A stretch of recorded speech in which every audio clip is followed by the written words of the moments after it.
Mga par! Napag-usapan nga natin last video ang malahalimo na Ippo Makunochi. Pati na rin ang naging problema nito. Ngayon naman, pagkikwentuhan natin ang dalawang bagong disipulo ni Ippo at ang ebolusyon ni Ryo Mashiba. Matapos pag-usapan ni Ippo at Itagaki ang tungkol sa slump, gabi ng araw din na yon, nagpatulong si Ippo kay Hiroko sa paggugupit ng buhok. Kinabukasan sa Kamugawa Boxing Gym, pinapractice ni Takamura ang kanyang finger of death. At sa lakas nga noon, nabutas niya ang 3 tiles at pinapaharap nito ang kuya ni Taihei dahil sinisisi nga nila ang kuya ni Taihei kaya iyon naging bully. Sabi naman ni Aoki, nauutusan niya nga mga bata niya para ipahanap iyon. Nang tumalikod sila, tila na-star at nagulat sila sa kanilang nakita. Dito na nga natin nakita ang kalbong Ippo at ginawa niya ito bilang punishment sa kanyang nagawa. Sinabi nito na pumunta siya sa gym para humingi ng sorry. Nang mag-sorry ang ating bida at sinabi nitong dapat i-kick out na siya sa gym kay Kamugawa, sabi nito na masyadong mababaw ang parusa na yon para sa nagawa niya. At tinutusan nito si Ippo na maglinis ng gym ng 3 buwan. Dagdag pa nito na meron pang isang kondisyon para mapatawad siya. At ito ay ang i-train sila Taihei. Nagulat nga si Ippo nang makita niya ang dalawang to. Nakiusap si Taihei na tanggapin sila ulit ni Ippo bilang isang disciple at humingi ito ng tawad sa kanyang nagawa. Pero tinanggihan ito ni Ippo dahil sa pagsisinungaling nito at dahil nga din doon, nilamon siya ng galit. Kaya feeling ito na wala na silang karapatan magboxing. Subalit sabi naman ni Taihei na hindi lang yun galit at first time niya nga lang makakilala ng tao na may malasakit at may paki sa kanya. Matapos marinig ni Ippo yun, tinanggap na niya ang dalawang ito bilang disciple. Dahil doon, nag-celebrate ang dalawa. Kaya naman napalabas si Takamura sa ingay ng mga to at parehas itong kinutungan. Tinignan nga ni Kimura at Aoki ang nangyayari sa labas at namukhaan agad nila ang isa dito at tinawag na tabu. Nang tanongin ni Ippo kung magkakakilala sila, sunod nating nalaman na kapatid pala ni Aoki itong si Taihei. Kaya naman nagulat si Ippo at hindi ma-explain ang mukha nito. Langya mga par, pagkatapos magalit ni Aoki ng sobra-sobra sa kuya ni Taihei to the point na sampalin niya yung kuya. Tas siya pala mismo yung tinutukoy niya. Putik, lap trip. Nagpakilala na ang dalawang bagong gym members na sila Taihei Aoki at Kintaro Kaneda. Sunod ngang nalaman nila Ippo, Itagaki at Yagi na parte pala sila Aoki at Taihei ng isang TV show na tinatawag na The Hectic Life of 11-Person Family. At sinabi nga nilang paborito nilang palabas na yun. Matapos yon, binatukan ni Aoki si Taihei dahil sa ginawa nitong pagsisinungaling kay Ippo. Reply naman ni Taihei sa kanya na kasalanan niya lahat yun. Dahil simula nang iwanan ni Aoki lahat ng responsibilidad nito bilang kuya, napunta lahat sa kanya ang trabaho. Dito na nga biglang sumingit si Kimura at sinabi nito na dahil nga sa galing magluto ni Aoki, nasusustentuhan niya ang kanyang pamilya. At yun din ang rason kung bakit nakakapag-enroll sila Taihei sa school. Kaya naman nagkabati na ang dalawang ito at tinawag na uli ni Taihei na big bro si Aoki. Dahil doon, sabi ni Takamura na, para lang maliwanag, sino uli ang kuya mo? At dito na nga nagbago ang timpla ng mukha ni Aoki at naalala nito ang pagpapractice ni Takamura sa finger of death niya. Proud naman na sinagot ni Taihei na si Aoki nga ang kanyang kuya. Agaran namang itinanggi ito ni Aoki at sinabing hindi nito kilala si Taihei. Pero dahil promise sa promise nga daw sabi ni Takamura, tinuloy na nito ang kanyang malabombang finger of death bilang punishment sa hindi nito pagka-guide kay Taihei. Nang tanongin ni Ippo kung sino ang isang kalbo na kasama ni Taihei, dito na nga natin nalaman na ito pala yung long hair na kaaway niya. At sumali nga ito sa gym dahil nabilib siya kay Ippo. Nang inakaut ito si Taihei gamit ang isang sampal lang. Pero sabi naman ni Taihei na nakikout lang din ito kaya marami siyang time. Na mag-aaway na ang dalawang ito, mabilis itong pinatigil ni Ippo. Matapos yun, pumasok na si Yagi sa office ni Kamugawa, kung saan nabibilib si Tanda dahil coach na ang kanyang bata. At sinabi nga din ito na kung titignan sa ibang perspective, okay din ito. Dahil ang panonood ng boxing as a second ay paraan pa rin para matuto at lalo lumakas. Kinabukasan, nakita si Ippo at Kumi. Nang ipakita ng ating bida ang kanyang kalbong ulo, naalala ni Kumi si Baldi Chu na isang Pokemon monster at meron siyang ganong stuffed toy noong bata pa siya. Kaya naman hindi napansin ni Kumi ang kanyang ginagawa habang inaalala at kinis ang ulo ni Ippo. Mabilis naman itong tumigil ng may masmasan at matapos itong mapansin na nakita ito nila Taihei at Kintaro, tinignan niya ito ng masama. Sunod niyang sinabi sa mga to na hindi counted ang kiss na yon at burahin sa kanilang isip. Kinabukasan, pumunta sila Ippo sa puno kung saan niya tinis si Taihei. Nang makita ito ni Taihei, naalala nito ang lip test at sunod na umamin sa ating bida na nandaya siya sa test na yon. Hindi naman nagalit si Ippo doon at sinabi nito kay Taihei na gawin niya na lang ang kanyang best. At sabi nga ni Kintaro na magbubuo na sila dahil nasa posisyon na sila kung saan mapupuri sila kapag nananalo sa suntukan. Natakot naman ang dalawang ito nang maalala nilang nasa harap nila si Ippo. Sabi naman ng ating bida na tama naman ang sinabi nila Taihei. Subalit hindi nga daw magkaparehas ang ginagawa mo dahil gusto mo sa ginagawa mo dahil nasisiyan ka sa bagay na yun. Matapos yun, biglang sumingit si Miyata at sinabi nitong hindi siya sang-ayon sa sinabi ni Ippo. Nang tanungin ni Miyata ang ating bida kung ba't pa ito nagtitraining, sagot naman ni Ippo na sila Kintaro at Taihei nga ang nagtitraining. Ngunit reply naman ni Miyata, bakit ka naka-weights kung hindi ka nagtitraining? Sabi naman ni Ippo na nakasanayan niya lang mag-weights. Dahil nga sa inaasta ni Miyata, sinugod na ito nila Taihei. Pero bigla namang dumating si Itagaki para pigilan ang dalawang ito. At sunod na umalis kasama ang mga to para makapag-usap ang magkaribal ng masinsinan. Pero hindi naman makapaniwala sila Kintaro. Nakahayaan lang ni Itagaki na bastusin ang kanilang senpai. Nang sabihin ni Itagaki na OPBF champion nga itong si Miyata, sagot naman ang dalawa na siguradong mas malakas pa rin si Ippo dito. Nang marinig yun ni Itagaki, sinabi nito na mas malakas? Nawala na ang chance para malaman natin ang sagot dyan. At mananatili itong palaisipan sa lahat ng tao. Pinoint out ni Ippo ang naging pangat na performance ni Miyata sa recent match niya. At sunod na sinabi na kung siya ang dahilan kung bakit siya nag-i-stay sa featherweight division, mabuti pang umakyat na siya ng weight at titigil ang pag-iintay sa kanya dahil hindi na siya babalik ulit. Dahil doon, na-realize nga ni Miyata na if magpapatuloy siya, siguradong mahihirapan siya sa weight management. At sinabi nitong how ironic na may feather sa featherweight pero ang weight na ito rin ang pumutol sa pakpak niya. Kaya naman sinabi ni Ippo na kahit nga masakit, mas okay kung aakyat na siya ng weight division. Reply ni Miyata na magsiswitch na siya. Pero, depende sa magiging sagot ni Ippo sa tanong niya. Sabi ni Miyata na, gusto kong tanungin ka. Isang retired boxer na nagtitraining na mas malalaki sa active boxer. Based sa research ko, kahit pa modern medicine, imposibleng ma-diagnose ang condition mo habang buhay ka. Kaya suspecha at nagbe-base lang ito sa symptom. So ang tanong ko ay sino ang tumawag sa iyong may punch drunk? Hindi naman nakasagot si Ippo at napatahimik lang. Kaya naman umalis na si Miyata habang sinasabi na hindi siya magpapromise ng mga bagay-bagay. At kung ano man ang mangyari, siya na bahala mag-decide dahil yun ang kanyang tinatahak na istorya. Matapos yun, na-realize ni Ippo na madaling nalagpasan ni Miyata ang linya na nagsiseparate sa mga halimaw at normal na tao hanggang sa mawala na to sa paningin niya. Kaya naman tila frustrated at na-disappoint ang ating bida sa kanyang sarili. In-explain ni Itagaki kila Kintaro kung bakit pumunta doon si Miyata. Ginawa nga daw niya yun para makadecide sa kanyang mga future plans. Sunod na sinabi nito na walang nakakonfirm ni isang tao kung may punch drunk ba talaga ang ating bida na si Ippo.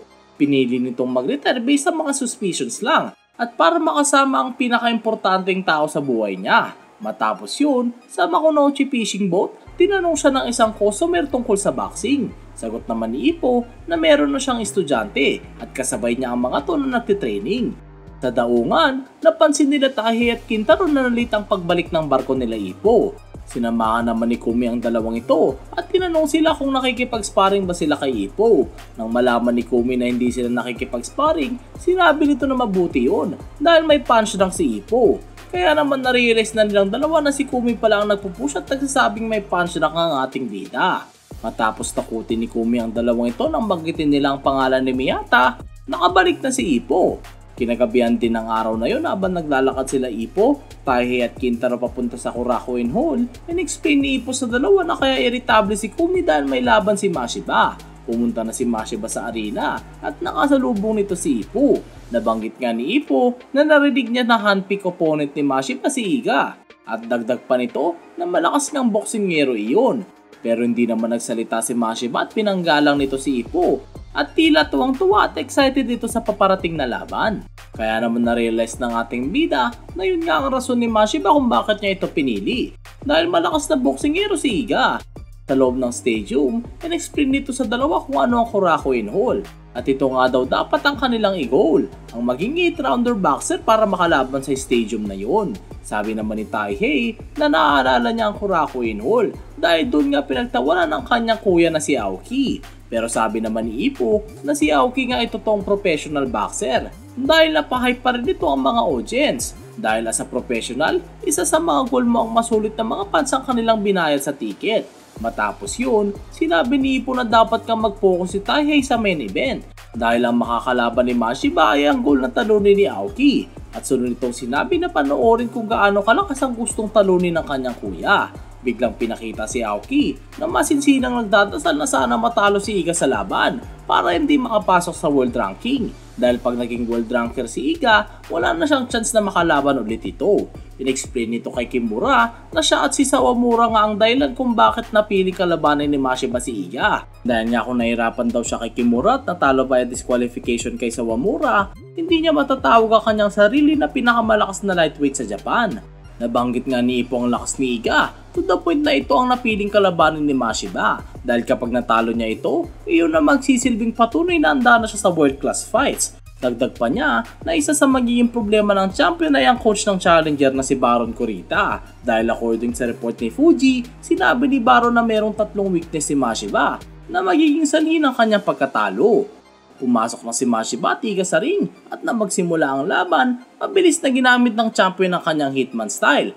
Nang makita ni Iga kung gaano kalayo ang flicker jab ni Mashiba, nag-hesitate na itong lumapit.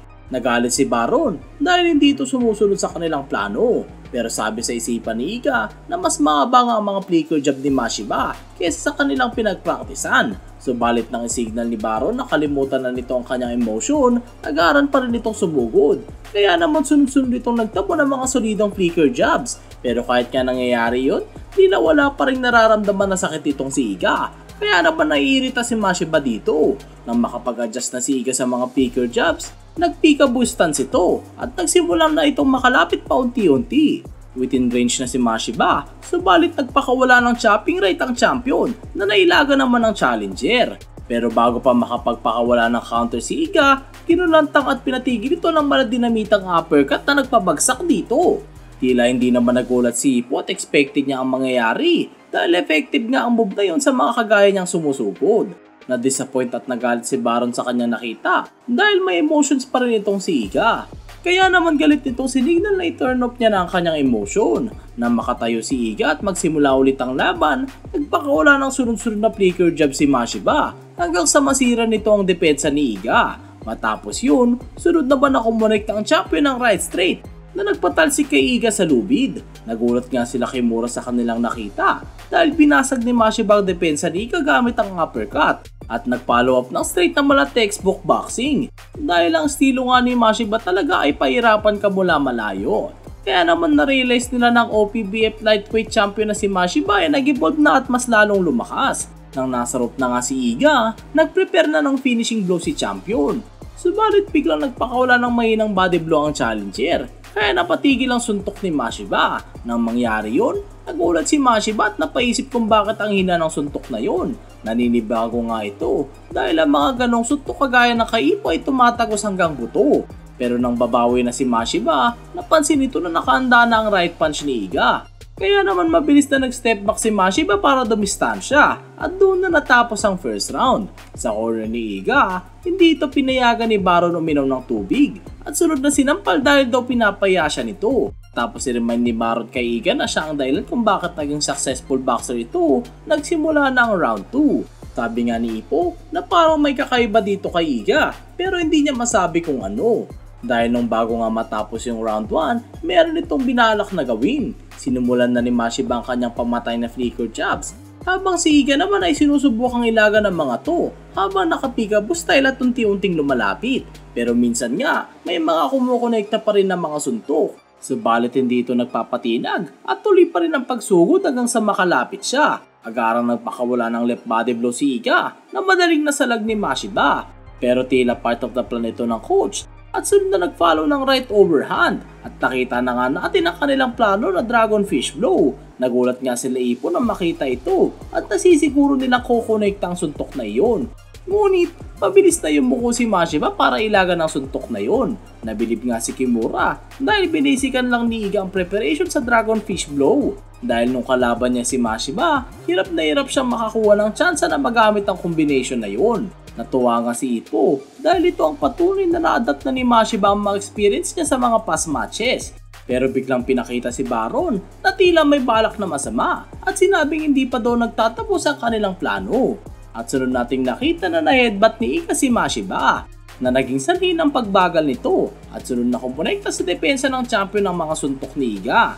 Habang kumukonekta ang mga suntok ng challenger, posibleng ginagamit nito ang kanyang siko. Kaya naman na-realize na nila Ippo na on purpose ang mga ginagawa nitong bandaraya. Matapos ang maraming clinch ni Iga habang posibleng ini-headbutt si Mashiba, unti-unti nang nawawala ang kontrol ng champion sa galit at doon na natapos ang round. Kung maalala nga natin mga par, last time na nangyari ito sa kanya ay ang laban niya kay Sawamura, kung saan natalo siya by disqualification dahil sa sobrang gigil niya sa kalaban. Sa corner, na-realize ni Mashiba na ang mga atake ni Iga ay kombinasyon nila Ippo, Kimura at Sawamura. Winarningan ng referee sila Iga at Mashiba about sa elbows at headbutt na napansin niya. Dahil nga sa warning na yun, na-realize na ni Mashiba ang plano nila Baron. Na dahil nga meron na siyang preview offense sa mga foul play, sigurado uunahin siyang pagsuspecha ng mga referee. Kaya naman confident na ginagawa ni Iga ang mga pasimpleng headbutt at elbows.